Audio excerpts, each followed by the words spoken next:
Hello and welcome to the Conscious Current for July 2026.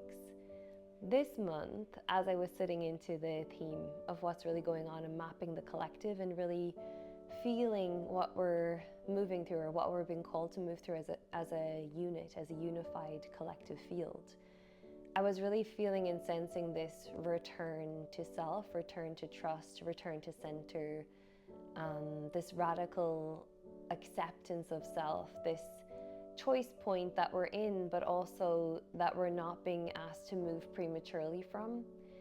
And there was this very big landing into my being of like the point that we're at where our choice becomes choiceless. And as I was sitting into it, I was starting to feel all the layers of like what has been and gone before us, and the timelines of like Atlantis keeps coming up right now. I keep seeing Atlantis in the field. Like we're in this recycling of a time where we rose prematurely because of the technology that was available to us, and then we had a big fall. So in this timeline, in this choice point, in this point that we're at in time, we're revisiting the Atlantean timeline.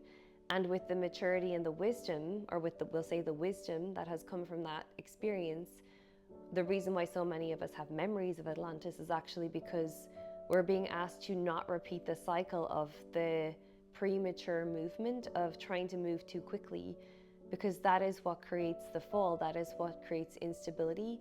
So I really feel this like stabilizing.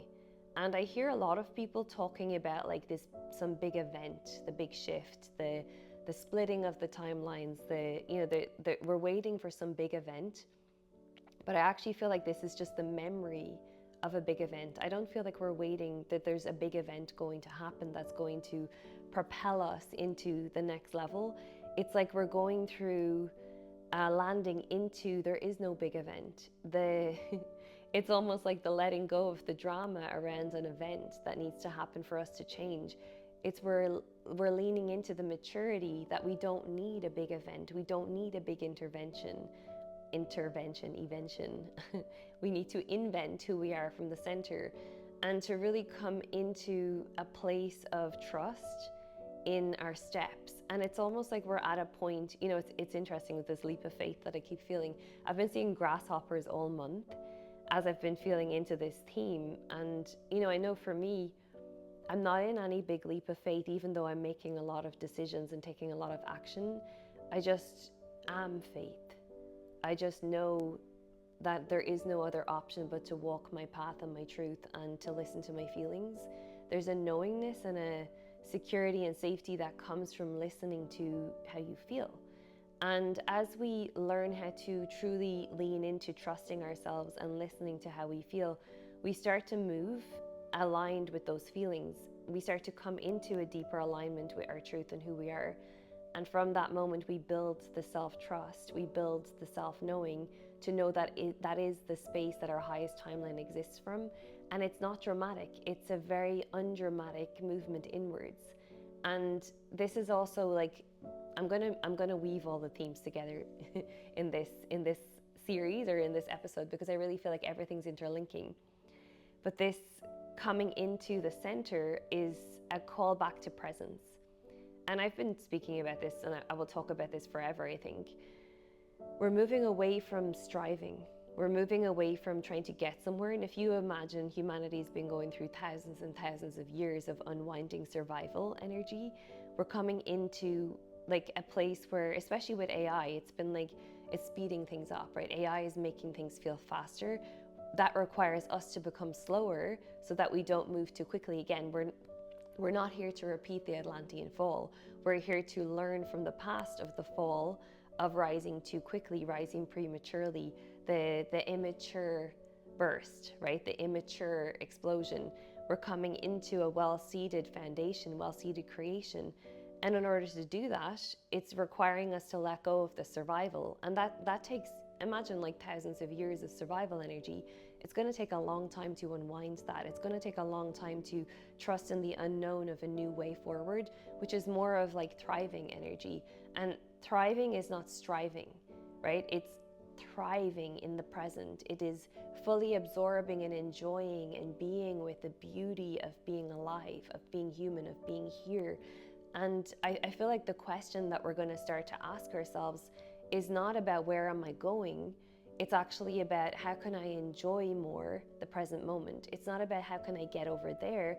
It's how can I get more here? How can I let go of the idea of striving? And the question that we will ask ourselves is, what am I going to do with this freedom? And I think freedom scares the life out of a lot of people because it really means that you have full responsibility for your choice. And in this choice point, in this leap of faith that the grasshopper keeps showing me, it is not so much about like a radical choice. It is about what is choiceless. What is the path of least resistance that is already laid in front of you that you can see now? It's like nothing else makes sense anymore. There is no ability to move against your feelings. So there is this deeper landing into the choice, the choiceless choice to fully be yourself, to fully walk your path, and to trust in that truth. And as we walk that path, a lot of things come up. You know, there's still more ego death to happen. There's a lot of humility in realizing that sometimes our path is a little bit uncomfortable and painful and not really the fantasy or the like love story that we imagined. You know, in this time as well, there's going to be a lot of like choiceless choices around relationships. And I'm noticing, like, as I map this, you know, as we're getting away from striving and getting away from surviving or trying to get somewhere else, which is like out of survival, we're coming back into, you know, again, not seeking love. We're coming away from seeking something outside of ourselves. We're coming away from seeking and coming into living, coming into being. So there's a movement away from this like forward movement, and we're actually coming inwards again. And it's a deeper layer inwards. And to really know that as you make that movement, there's, in relationships, the way that it can become choiceless is you realize that you're no longer willing to abandon yourself. Abandoning yourself is no longer an option. And that means that we have to give up any kind of striving to get into the relationship with the one, and we land into I am the one. So this is a running away from, or like a dissolving of the idea of, or giving up on even the idea of the one outside of ourselves, and coming back into I am the one, coming back into being the one. A movement away from chasing or seeking or trying to get love from the outside, and a movement inwards to I am the source of love. I am love. I am the source of love. So we're moving away from this chasing or seeking love or trying to fill a need from the outside into I am it. And in order to do that, we have to stop abandoning ourselves. So in relationship, there will be a lot of, it's almost like a fear. I talked about this before, about PTSD from the past, where we broke the trust in ourselves, right? What happens when we're learning how to trust is everything comes up in relation to that, where we have broken our trust previously. So there's almost like this intrepidation of like, I don't want to move into a relationship actually, because I am just learning how to relate to myself. I am just learning how to love myself. I am just learning how to be here versus trying to be over there and here at the same time. So there's this maturity rising through love, and that maturity requires like a lot of time with yourself and a lot of radically self-choosing yourself, even though you might desire a partner and you might even see options and people in your field. As you move towards those, there's deeper movements inwards. And as you explore and dip your toe in those, there's still a part of you that has 2 feet inside of your own experience. So you're very aware of the old you that used to abandon yourself, that used to dive blindly into love, and that then used to be faced with all of the shadows that chose from lack. And in this slowing down, in this ability to feel, there is a desire to go really slow to actually allow love to be born. And love takes time. Sacred takes time. Divinity takes care of itself perfectly. This is always coming through. The more you lean into loving yourself, taking care of yourself, and honoring yourself as the love that you are, the more you lean into becoming the source of love, the more you're taken care of on the outside, but the less you feel the need to fill that from the outside. That takes time to allow that process to go from seeking validation and attention and soothing and comfort and seeking safety outside to coming back into I am safe in my own hands. And this is another thing that I'm noticing right now is like a collective safety is required in our nervous system in order to become stable enough to birth this new layer of reality. And again, moving away from a big event, it's an undramatic landing into an undramatic becoming safe in your own hands. And that requires a lot of slowing down, a return to simplicity, a return to deeper listening. And that comes with maturity. It's almost like you've gone through the immature steps of racing to get somewhere. You've gone through the crash and burn. We're not going to be able to build the new timeline from a burnout energy. It's not going to be allowed. We've learned from Atlantis. We are learning to not race to a finish line. We are learning to not get somewhere quickly. We are allowing the speed of the technology of AI and the speed of the technology of our own consciousness to give ourselves permission to slow down. And it comes back to the question of freedom and time, and we're going to have a lot more time available to ourselves the more we get out of survival. So it is a case of then what are you going to do with that time? Are you going to allow yourself time and space to just unravel, to dissolve, to die into the truth of who you are, to really allow the truth to unveil itself as you let go? And as we try to take the choiceless choice, you know, I'm saying like try to take the choiceless choice, as we are being almost forced into a surrender of walking the path that we are designed to walk. And I want to say forced surrender because there's this kind of paradox that's going on where there's a giving up energy. I give up on the old ways. It doesn't work. I give up on hoping for the one outside of myself. It's no longer my focus. I don't believe in it anymore. There's like it's like sometimes we need to give up on our dreams to allow them to come. Sometimes we're holding so tightly on what we want to happen that we hold it away from ourselves because we're not allowing love to blossom. If you imagine this grip of control, we're learning how to just give up, just drop it, just surrender so that we can open to receive. And this is the surrender that is the biggest paradox in our life, is surrender is our most natural state. We're learning through humility that we are not in control.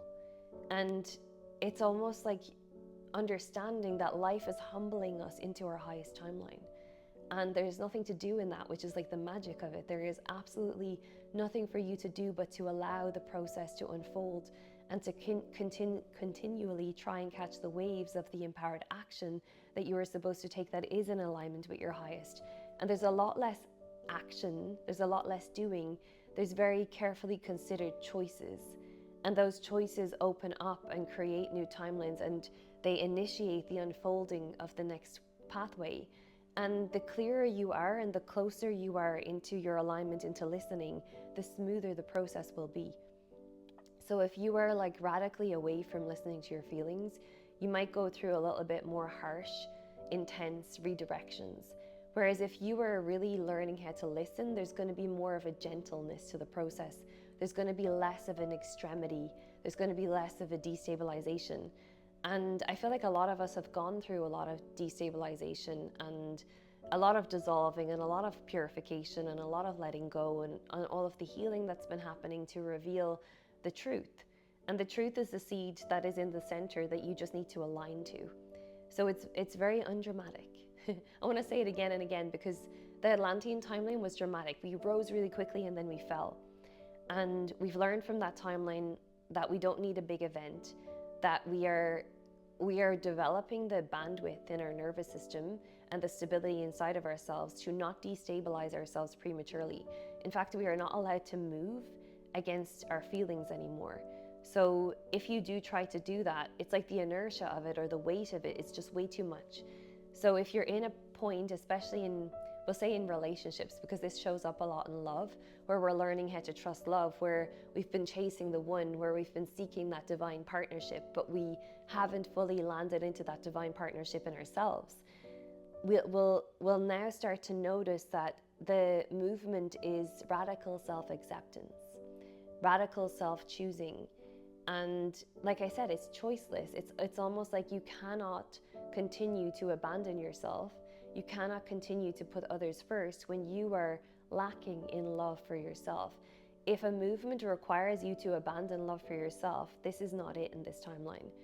You are going to have to radically consciously choose, I say radically, it's not very radical, but it feels like a radical concept to choose yourself. But you're going to have to choose what is of your highest moment to moment. And love is born in that moment to moment, small and sacred way from a space of deep listening. And in order to be able to listen, we really have to take time to be present. And I feel like we're being stretched out and we're being slowed down. And I spoke about this last month about the rebirth, like we're being birthed again and again and again. And it feels like new beginnings again and again and again. But it's designed in this way so that we don't move too prematurely, that we don't rise too quickly, that we take the time to assimilate, to slow down, to speed up. And I'm seeing this, like the more you slow down, the more you get present, the more you stop striving, the more you get into the speed of the consciousness that's allowed to be in the present moment. It's almost like your highest frequency can turn online the slower you are. It's Tantra. It's like how slow can you go and how much can you enjoy life and how much can you open to receive. And in this radical self-acceptance, or this new form of self-love, which is becoming the source of love, it means that you need to really examine in your relationships on this fine detail as you take that time to slow down and create space. You need to create the space to listen, number one. And sometimes that means letting go of the roles that you're playing for others, where you put others ahead of you. When you're going through something, you need support, and you might realize that there's nobody there for you, whereas actually you're the one then that needs to be there for you. So it's this kind of landing into, okay, I am the one that needs to love me. And I am the source of love, and I am building and becoming more capable and building more capacity and more bandwidth to be that love. And that love can only turn on from a place of listening to your own feelings. So we're going through this discomfort of changing how we show up in a relationship. And that might mean for a while that you need to, cut away everywhere or every relationship, or like create some space for yourself in relationships that have old dynamics that are just playing old notes of lack and old notes of shadow and blame and shame and responsibility and guilt and all of this. You're gently loosening the grip of that because it doesn't feel loving to you. And this is where we gently land back into, with a lot of grief as well, because we're grieving the way that we used to relate to people. And sometimes we think we're grieving the relationship, whereas actually we're just grieving the way that we relate to those people, so that we can come back into allowing love some space to land and to turn on and to blossom inside of us. And I feel this time is much more of an undramatic shift and a much more coming into the power of love. And sometimes in that we need faith, because there's faith in the unknown, because we don't know who we are when we choose to choose ourselves over other people. There's a death of the role that you play for those people, but there's also a deep landing into personal power. It's like the brilliance of the sun in your sacred center finally has time to turn on. And I'm feeling this like beauty of the solar power turning on. As you make those movements and as you create space to let go of the old ways, you're creating the space to become yourself, to shine fully, to listen, to land into seeing and witnessing the beauty of who you really are. And that really needs space. This birth, for this light to turn on inside of you, really needs space. I feel like kind of emotional feeling it, because I know the most beautiful experience that you can have in this reality, from my own experience, is when that light starts to turn on and when you really truly start to see who you are. It is the most precious, sacred experience. And honestly, you are the only person that can really witness that from inside your own experience. So while you might feel very alone in it, it's also the most sacred experience, because you are the one that is witnessing your own rebirth. You are the one that is witnessing the beauty of your love and your essence turning on. So for me, like, I hold that experience as the most precious one. The relationship with yourself is the most rewarding, fulfilling, sacred relationship. You are the one.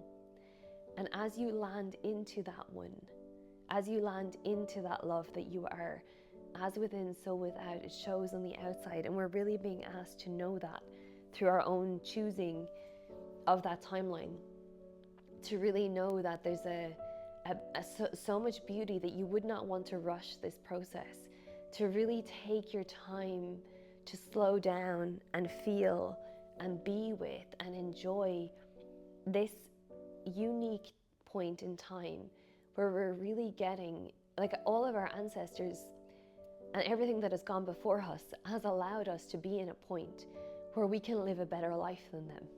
And it's to really have the humility, the true humility, to walk with reverence of what has been before us. And that includes reverence for our own timelines, for our own pain, for our own feelings of separation and disconnection, reverence for everything that has been before us, that has really forged us, that has really allowed us to have this time and space to expand into the capacity and the bandwidth to become who we are here to be that love, to shine, to grow into the shining light that is inside of us, to really start to like savor, to not rush, to not seek, to not try and get somewhere, to fully savor the moment, to savor this position, to extract the most out of, to squeeze the most out of the tiny details of how beautiful it is to be in the witnessing of your own rebirth.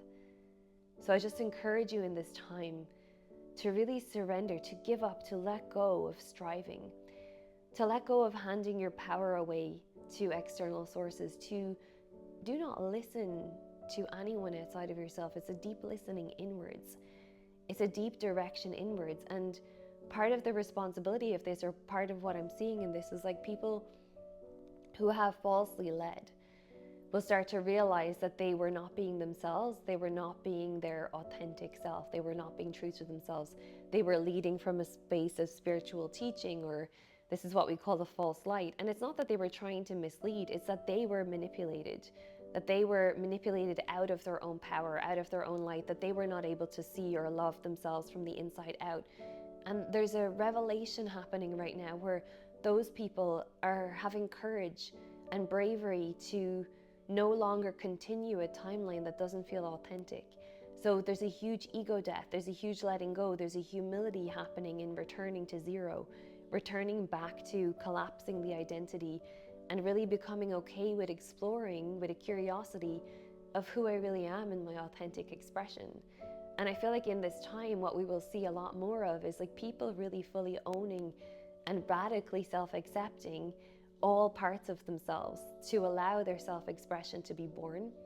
So if you imagine, like in order to do that, or in order to allow that process to happen, it means that we have to accept that we don't really know who we are sometimes, that we're still exploring and discovering what it means to fully express ourselves in each moment, to express the silliness and the weirdness and the discomfort of not knowing and the awkwardness, and to give yourself permission to liberate the expression, to free your movement, to free your voice, to sing out of tune, you know, just for the joy of the liberation of allowing yourself to full permission to get it wrong, to make a mistake, to fumble, to fall, to be like Bambi that's learning how to walk, to be okay, to know that that's really where a lot of us are at, that we're not trying to be an expert, we're getting away from the striving to be there already, to be realized, to be the master, and to really understand, to know that life is continually mastering us into love, that we are continually being molded into the beauty of the truth of who we are in our seed and our essence.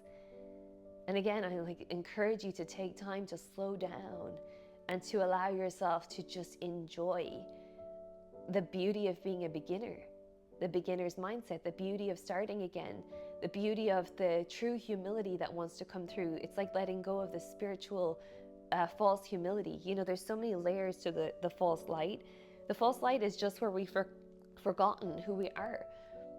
It's not this evil thing that's trying to manipulate us away from our truth. We have been manipulated by the idea that we're not powerful. So then we try and become something that we think is powerful, which is the false light, which is away from our true authentic expression. And over time, you eventually freeze because you're controlling and contorting yourself to be a certain way, to be a level of perfect.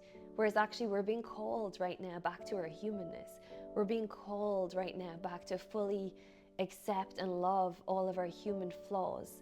We're being really asked to really love the human experience, to really love the messiness of it, to really be okay to shed the contorted, controlled expression, and just to allow the beauty of the human to come back online.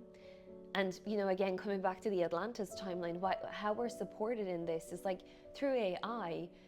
We're having like experiences right now where we're seeing this like perfectly polished image. And we've had this for a long time, but I feel like AI is highlighting it in a really big level, where there's people creating like AI avatars, and there's this like a weird level of like perfection that just feels more artificial. And in that artificialness, we're going to have a desire for more naturalness. And it's not that the artificial is wrong, it's like the artificial is just revealing the beauty of our humanness. So it's like it's celebrating our flaws, and actually the desire for like slowing down, and it's almost like nostalgia for human connection, nostalgia for slowness, nostalgia for snail mail, nostalgia to receive and to read a handwritten note versus like a perfectly curated AI email. There's going to be this desire to return to simplicity and realness. And I think that's a really beautiful thing, because we need that. You know, we need to know what the difference between us and AI is that we are a very unique species. Human is human. It is flawed, it is beautiful, it is messy, it is emotional, warts and all. It has this aliveness to it. Whereas an AI robot is programmed to be a certain way, to behave in a very conditioned way. And while it can evolve in its consciousness, it can never have a nervous system that feels. And our uniqueness as humans is that we can co-regulate together. There's a desire to come back into connection with ourselves, with our naturalness, with nature, and actually the healing of us and our planet and the way that we relate to ourselves is actually coming back to our nature, seeing where we overconsume, getting tired of consuming and getting tired of perfection. Like really just feeling full of consuming on the outside. You know, one of the big, we'll say, diseases that we have is how much we consume and how much we really fill ourselves up with emptiness, with hollowness, with things that are unsatisfying. Whereas actually the most satisfying thing that you can experience is coming back into how full and how whole it can feel to be alive in a human experience, to have a nervous system that is responding, and to know that like our collective nervous system is where we're really going to create stability for this new timeline. So coming into truly taking care of and listening to your nervous system, and the wisdom of the body is the number one. The wisdom of the body is connected to the wisdom of the earth. It's connected to our natural state, our material state. How can we move in alignment with what feels like harmonics in our system? What feels like I am in harmony? What feels like love in my system? What feels like me taking care of myself? And moving from a place of listening to the body, like really coming back home to what will create harmony in my body right now. And the logic comes away, like it's like letting go of logical decisions, coming back into the most natural decision is to choose to honor my feelings. And your feelings have the wisdom, the senses, the wisdom of the physical realm, this sensory experience that we're in. Really honoring that actually the more we come into harmony with our sensory wisdom and with our sensing and feeling what we need, it's like we're learning how to be in a body. We're learning how to truly take care of ourselves on a nervous system ground up. This is the structure. The collective nervous system is the scaffolding and the structure from which we birth a new earth from. And I said earlier, we will not be able to create from burnout anymore. The wisdom from what has been and gone in the past and the rise and the fall of the timelines like Atlantis and Egypt and all of these ancient timelines, the reason why we have the memory of these is so that we don't rise too quickly, that we actually take our time to listen to the nervous system over the mind that's racing to get somewhere, that we allow ourselves to come into thriving, into breathing, into being with the nervous system of ourselves and the nervous system of the planet. And it's this carefully feeling through the present moment of what is love? What does it feel like to truly love myself from the center?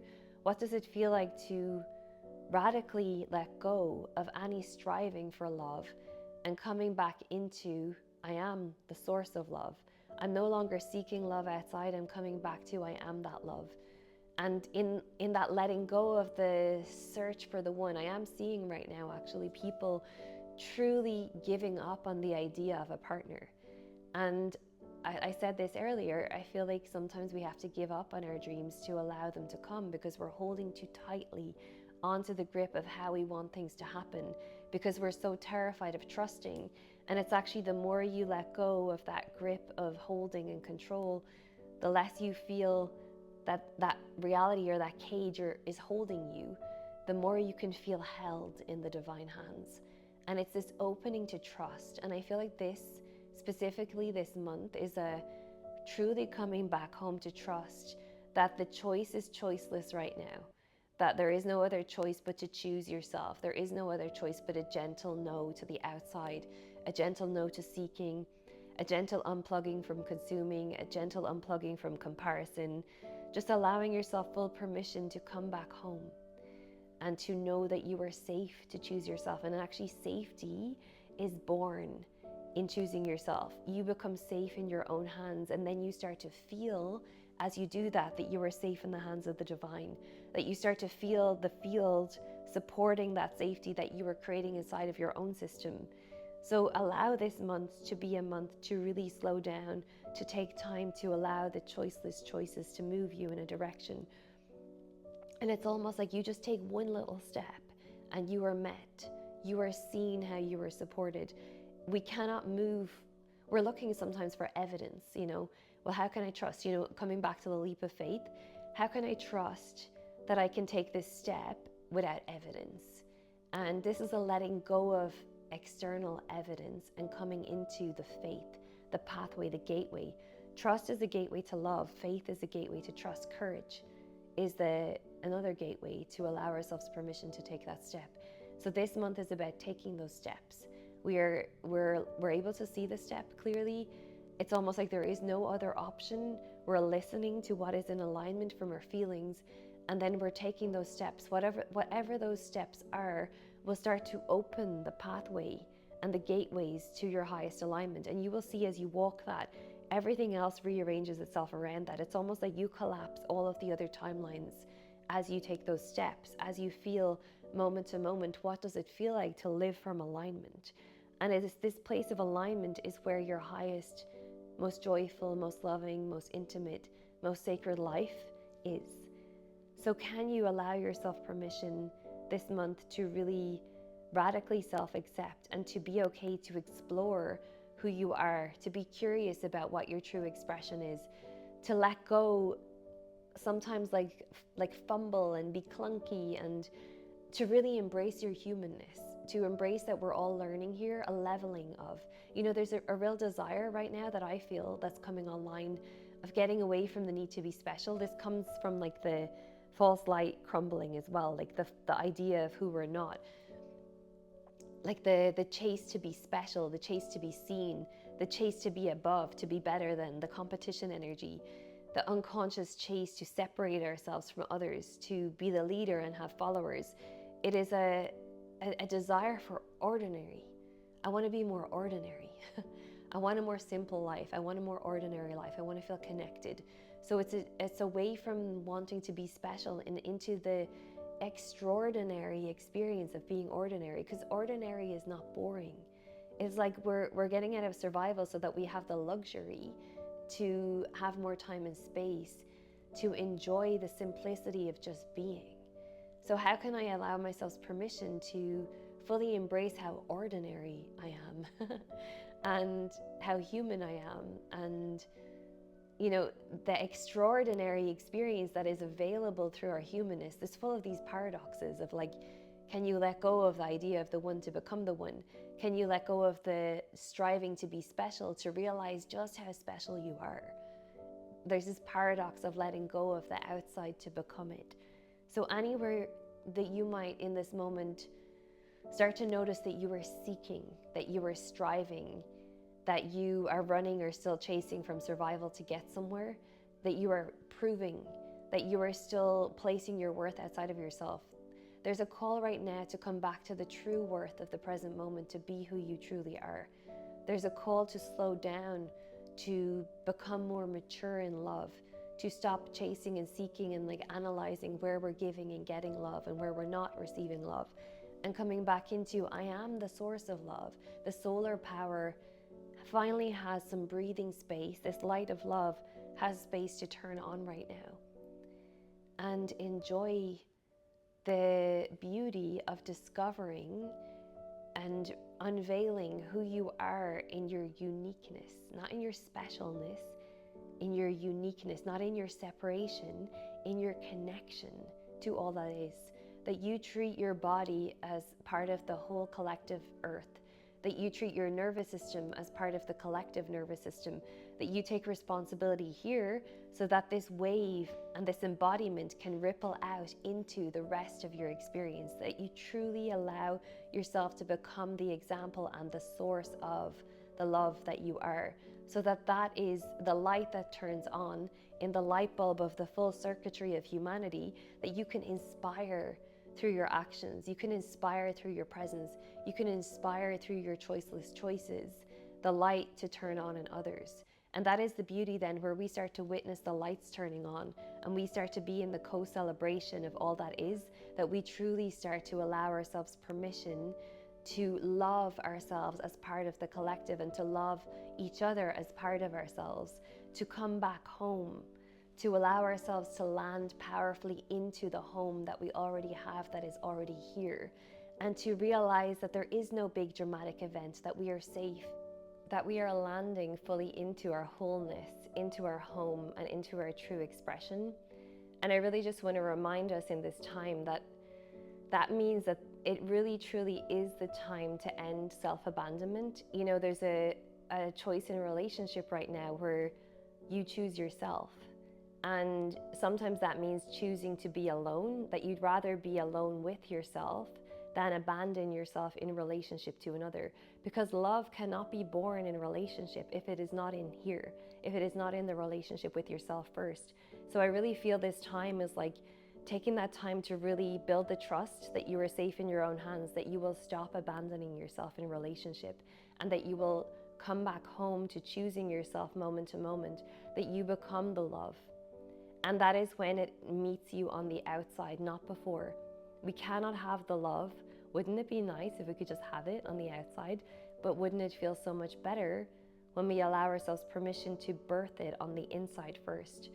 So yeah, just really encouraging you, if you find yourself in those points, you know, especially in relationships and in walking through challenging things, and you know, when you're changing in relationship and you're learning how to choose yourself, there's always a death going on at the same time. So allowing yourself permission to be with whatever the feeling is, whether there's like, you know, radical self-acceptance also comes back to like accepting our shadows, accepting where we might have fear about the self-abandonment and honoring that for as long as it's there, that it's actually, I can't move towards a relationship because I'm too afraid right now, and kind of honoring the fear, or owning, like, or naming our shame.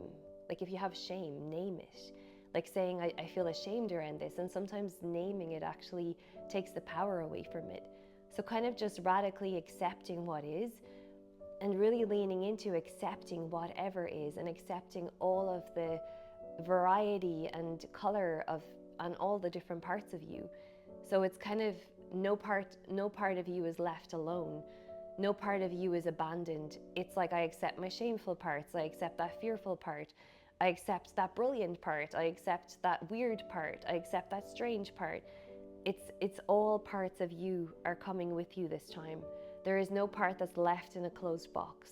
It is that I see that box, I open it and I reveal it, I expose it, I bring it forward so that I can say, this is part of me too.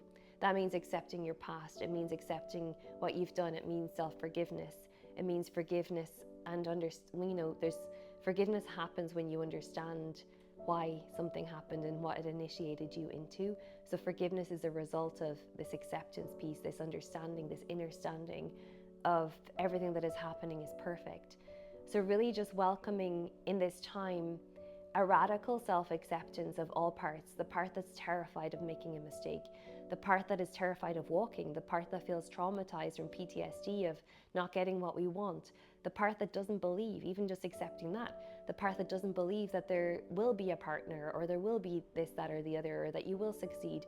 It's just accepting whatever is present, and to build our capacity to hold that too, to become wider than the fear. And I feel like that space right here, right now, is available for us to become bigger than the fear, to become bigger than all the separate parts, to become whole, to become one, to become unified in ourselves, so that the fear dissolves. And that there is no, like I said, there is no big event or no big leap of faith. It is these slow, small, aligned, decisive actions or choiceless choices that we're now learning how to live, versus like pushing or forcing or striving. It is truly letting go of forcing and coming back into being the source. So I hope this lands. I hope this resonates. I know for me, I'm deeply feeling grateful right now, and personally deeply feeling the beauty of being in the unknown and the unfolding and the mystery, and as much as I can, just enjoying, as you know, knowing that this is, I'm not in a relationship right now. I have this very sacred, special time, I feel like, to be with myself fully, and to like anchor it and enjoy it, not become rigid in it, but really to cultivate this relationship with myself, with knowing that I can choose moment to moment if I want to engage with others, if I want to retreat back to take care of my nervous system, this slowly emerging into building this stability, and to really also really enjoying being in my body. So just encouraging you as much as possible in this time to just deeply listen to what your truth is, and as much as you can, accept whatever is unfolding, because the more you accept it, the more you open the pathway to allow that transformation to occur. So thank you so much for listening. Please let me know what resonates. If you want to share anything in the comments, please like and share if you feel like it.